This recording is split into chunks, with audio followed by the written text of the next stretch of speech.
ዶክተር ባለቤቴ ቀኑን ሙሉ እናደርግ ይላል። ምን ልስጠው?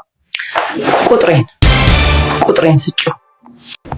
እሺ፣ ስብሰባችን በይፋ ተጀምሯል። አቶ ልደቱ ቀጥሉ። አመሰግናለሁ አፈ ጉባኤ። ለዘላለም እኛን አርዳችሁን እየበላችሁን ነው። እንደዚህ ከሆነ እኛ ገነት ልናገኝ ነው ወይ? አቶ አለሙ ስሜ ቀጥሉስ። አመሰግናለሁ አፈ ጉባኤ። እኔን የላከኝ ማህበረሰብ በሊያሾው ወይም ፊንገር ሾው እየተፈጸመብን የዘር ማጥፋት ድርጊት መንግስት እንዲያስቆምልን ብሎኛል። በትክክል አቶ ዳንኤል ኪብረት። አመሰግናለሁ አፈ ጉባኤ። የኑሮ ውድነት እኛስ አልቻልንም። እሱን እንትን ለማለት እኛ ማታ ስለማይበቃን ቀን ጭምር ስንወጣጽ ህዝቡ ዘንድሮ ደግሞ ምን ጉድ ነው? ጅብ ድሮ ማታ እንጂ ቀን ይወጣል እንዴ ብሎ ያጃጅለናል። ስለዚህ ይሄንን የተባብሰው ኑሮ ውድነትን አስመልክቶ መንግስቱ ላሞች፣ በጎች እንደውም ፍየሎችን በብዛት እንዲፈራ እንጠይቃለን። አቶ ሸመልስ አብዲሳ። አመሰግናለሁ አፈ ጉባኤ። የኔ ማህበረሰብ ልጁ የዘር ማጥፋት ትንኮሳ ባልነሰ መልኩ ሁሉም በጅብ እየተደመሰሰ ነው። እንደው ዛሬ መንግስት ካረ ከዛሬ ጀምሮ እንዲያስቆምልን በክብሮት እንጠይቃለን። ስፈራ ሽጉጤ። እኔም ግን ምን አይነት የተረገመ ምክር ቤት ነው? እንዴት ይሄንን የማይረባ ጥያቄዎች ላይ ጊዜ እናቃጥላለን? የኛ ጥያቄ በጣም ቀላል ነው። እኛ ስጋ እንጂ ሌላ ነገር አንበላም። ስለዚህ መንግስት ምን እያሰበ ነው? ወይስ እኛ የራሳችን እርምጃ እንድንወስድ እየፈለገ ነው? እሺ፣ እናመሰግናለን። ብዙ ጥያቄዎች እንዳላችሁ እናውቃለን። አሁን ጠቅላይ ሚኒስትሩ አብይ አህመድ መልስ የሚሰጡበት ሰዓት ነው። በመጀመሪያ አቶ ሽፈራ ለጠየቁት ጥያቄ እንደዛ እንዳታረጉ። መንግስት ለእናንተ ብሎ ብዙ ላሞችን ከውጭ እያስገባ ነው። ችግሩ በቅርብ ይፈታል። አቶ አለሙ ስሜ ለነሱት ጥያቄ እሱን ጉዳይ መንግስት ይዞታል። የህፃናት መብትም እንዲከበር መንግስት የጀመረው ስራ አለ። በቅርብ ደግሞ የሊያሾውን ጎሮሮ ጭምር ሊዘጋ እንደሚችል ገልጸን ነበር። በቅርብ ደግሞ የመጨረሻ ውሳኔ የሚሰጥበት ይሆናል። ከዛ በተረፈስ አቶ ልዳቱና ሽመልስ ለነሱት ጥያቄ እንዴት አይነት አስተሳሰብ ቢኖራችሁ ነው እንዲህ አይነት ተራጽ ደደብ ቆሻሻ የሆኑ ጥያቄችን ወደዚህ የከበረ ምክር ቤት የምታመጡት? እንዴት ነው የምንመልሰው እኛ እንዲህ አይነት ጥያቄ? ወራዳ ብቻ። እናመሰግናለን። ጉባኤያችን ተጠናቀቋል።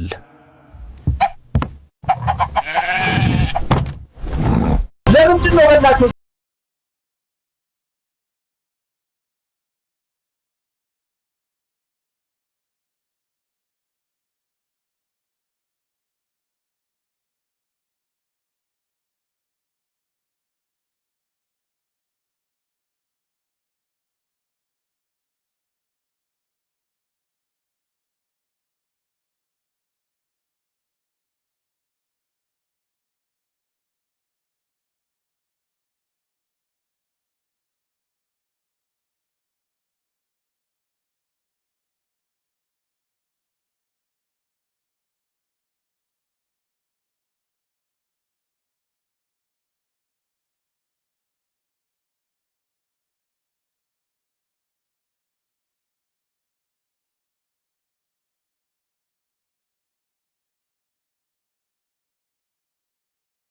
ልጅ ጋር ጊዜ እናሳልፋለን።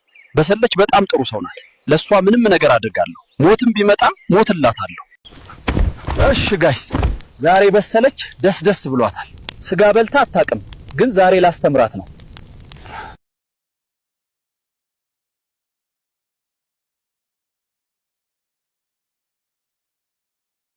አልራይት ጋይስ፣ ዛሬ በጣም አሪፍ ስጋ እንጠብሳለን። በሰለች የት እንደሄደች አላውቅም። ይህ ኑሮ አስጠልቷት ይሆን እኔ እንጃ። እዚህ ጋር ሽንኩርት፣ ነጭ ሽንኩርት፣ ቃሪያ፣ ቅቤ እና ጨው አለኝ። በሰለች ላይ ቅቤ ግዴታ ነው ማለት ጥብሱ ላይ እንጨምራለን።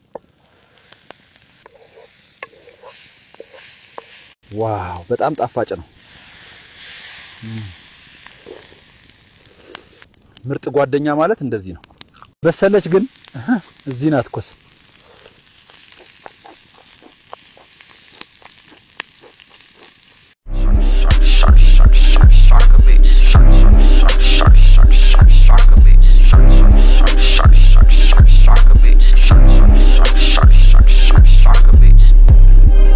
These niggas think this shit like 20K in my right pocket. I can buy a pint. A nigga play with me, he gon' die tonight. They had a Glock, we had a cake. It was a fight. ሀብታም ስትሆን ሹገር ዳዲ ትባላለህ። ድሃ ስትሆን ግን ቅሌታም ሽማግሌ ነው የምትባለው።